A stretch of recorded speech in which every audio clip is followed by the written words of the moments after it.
아침에 나로 주의 인자한 말씀을 듣게 하소서. 성도 여러분 안녕하세요. 금요일입니다. 오늘도 하나님의 사랑이 여러분들의 삶의 자리에 가득하기를 간절히 소망합니다. 말씀 한 국 봅니다. 전도서 11장 1절부터 10절까지의 말씀을 봉독해 드립니다. 너는 내 떡을 물 위에 던져라. 여러 날 후에 도로 찾으리라. 7에게나 8에게 나눠줄지어다. 무슨 재앙이 땅에 임할지는 내가 알지 못함이니라. 구름에 비가 가득하면 땅에 쏟아지며 나무가 나무로나 북으로나 쓰러지면 그 쓰러진 곳에 그냥 있으리라. 풍세를 살펴보는 자는 파종하지 못할 것이요 구름만 바라보는 자는 거두지 못하리라. 바람의 길이 어떠함과 아이벤 자의 태에서 뼈가 어떻게 자라는지를 내가 알지 못함같이 만사를 성취하시는 하나님의 일을 내가 알지 못하느니라. 너는 아침에 씨를 뿌리고 저녁에도 손을 놓지 말라. 이것이 잘 될는지 저것이 잘 될는지 혹 둘이 다 잘 될는지 알지 못함이니라. 빛은 실로 아름다운 것이라. 눈으로 해를 보는 것이 즐거운 일이로다. 사람이 여러 해를 살면 항상 즐거워할지로다. 그러나 캄캄한 날들이 많으리니 그 날들을 생각하리로다.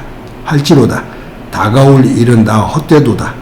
청년이여 내 어린 때를 즐거워하며 내 청년의 날들을 마음에 기뻐하여 마음에 원하는 길들과 내 눈이 보는 대로 행하라. 그러나 하나님이 이 모든 일로 말미암아 너를 심판하실 줄 알라.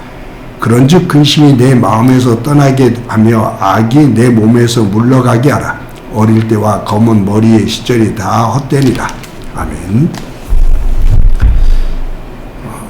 연세대학교 총장을 지낸 박대선 목사님이 계십니다. 신학자지요. 일본에 유학을 갔을 때 한국에서 온 가난한 유학생이 있었습니다. 그런데 이 학생이 너무나 가난해서 한겨울인데도 슬리퍼를 신고 다녔어요.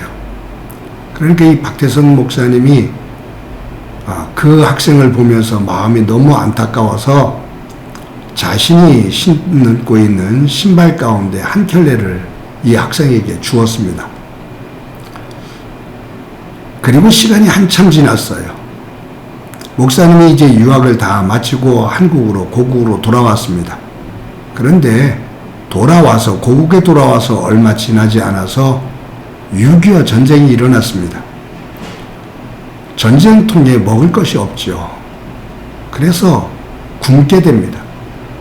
그런데 어느 날 어떤 사람이 쌀을 몇 가마를 가지고 박대선 목사님 집을 찾아온 거예요. 깜짝 놀란 목사님이 보니까 일본에서 가난해서 슬리퍼를 신고 있었던 그 사람이 한국에 돌아와서 고국에 돌아와서 사업을 했는데 어느 정도 기반을 닦은 거죠. 잡은 거예요. 근데 이 사람이 박대선 목사님이 굶주리고 있다라는 소식을 누군가로부터 듣고 쌀 몇 가마를 사가지고서 박대선 목사님 집을 찾아온 겁니다. 선을 베풀면 반드시 거두게 된다라는 그러한 진리를 보여주는 한 사건입니다.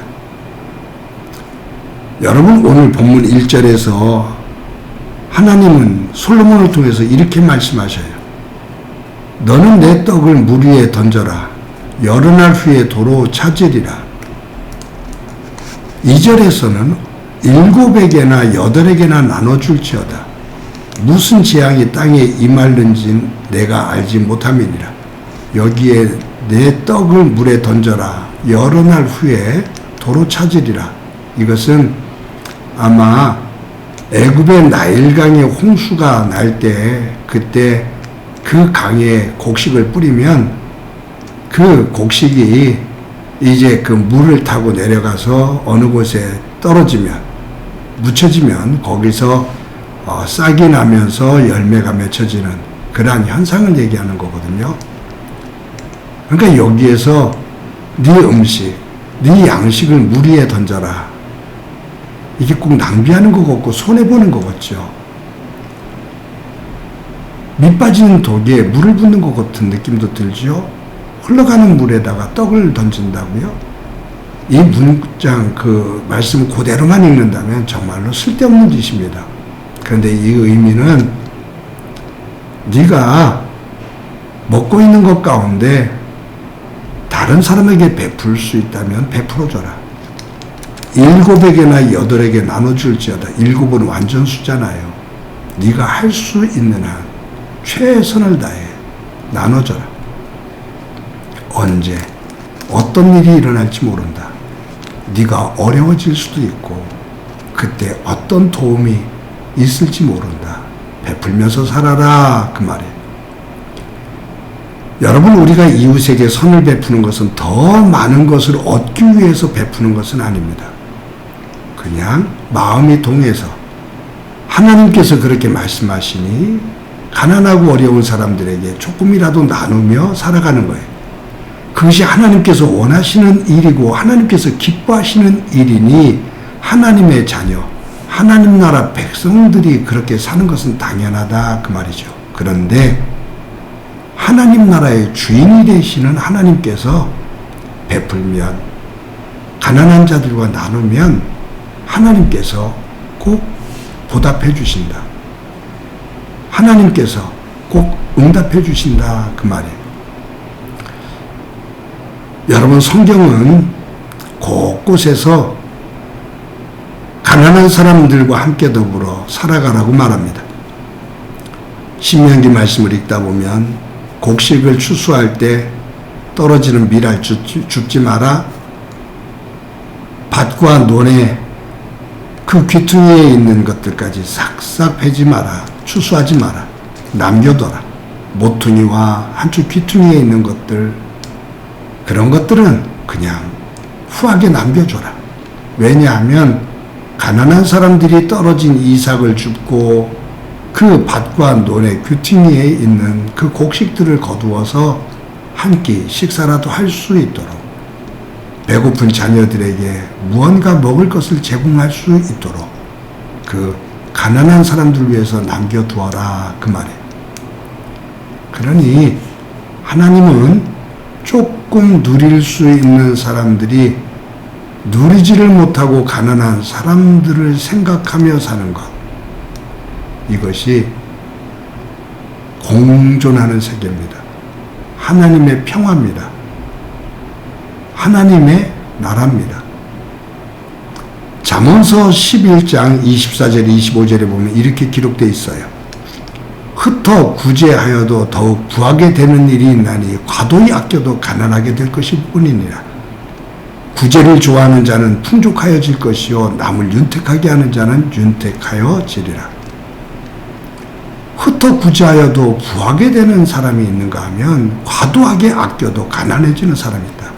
여러분, 사실은요, 많은 것을 가지고 있음에도 가난한 사람들이 있어요. 내가 사용하지 못하면 가난한 거죠. 내가 아무리 많은 것을 가지고 있어도 내가 그것을 사용하지 않으면, 쩔쩔매면, 빈하게 살면 가난한 거죠. 낭비하라는 게 아니에요. 내가 가지고 있는 것을 가지고 내가 하나님 안에서 누릴 줄도 알아야 되고, 감사하면서 그것을 가지고 가난한 사람들과 조금이라도 나누는 넉넉한 삶을 살면 그것이 진정한 부자예요. 얼마나 많은 것을 소유하고 있느냐가 아니라 그 소유하고 있더라도 가난하게 살면 가난한 거고, 조금 덜 가졌더라도 내 마음이 후덕해서 하나님의 말씀에 따라 나도 감사하면서 누리면서 살고 그 중에 떼어서 가난한 사람들에게 조금이라도 베풀며 살면 그것이 진정으로 부자지요. 그런 사람에게 하나님께서 더 귀한 은혜를 베풀어 주신다 그 말이에요. 이제 2022년도 이틀 남았습니다. 한 해를 돌아보면서 하나님의 은혜 감사하고, 그리고 우리가 가지고 있는 것, 그것이 작을지 모르지만 거기서 조금이라도 떼어서 마음의 여유를 가지고 어려운 이웃들과 나누며 그곳에서 하나님의 나라와 하나님의 기쁨을 만들어 갈 수 있는 저와 여러분이 되어지기를 소망합니다. 그것이 행복이고 그 후에 하나님의 은혜가 더해 주시리라 믿습니다. 그와 같은 은총이 오늘도 함께하기를 간절히 소망합니다. 기도합니다. 하나님 감사합니다.